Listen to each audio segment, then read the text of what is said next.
আসসালামু আলাইকুম ভিউয়ার্স, আপনারা দেখছেন এখন মালে সিটির নাইট ভিউ। আসলে রাতের বেলা মালে সিটিটা কেমন দেখতে সেটা আপনাদেরকে দেখানোর চেষ্টা করছি। আমরা বেসিক্যালি এয়ারপোর্ট থেকে ইমিগ্রেশন শেষ করে বের হয়ে তারপরে একটা ট্যাক্সি নেই। ট্যাক্সিতে করে আমরা আমাদের মালে সিটি থেকে হুলু মালেতে যাই, যেখানে আমাদের হোটেল আগে থেকে রিজার্ভেশন করা আছে।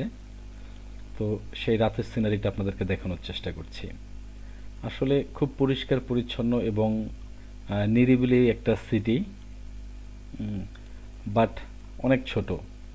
মালে সিটিটা অনেক ছোট এবং হুলু মালেটা অনেক ছোট। এটা আসলে একদিনেই দুটো সিটি ঘুরে দেখা সম্ভব, কারণ আপনারা সবাই জানেন যে মালদ্বীপ হচ্ছে একটা দ্বীপ রাষ্ট্র। 300+ দ্বীপের সমন্বয়ে মালদ্বীপ দেশটি। সো আপনারা এখন দেখছেন মালে সিটি, মালদ্বীপ।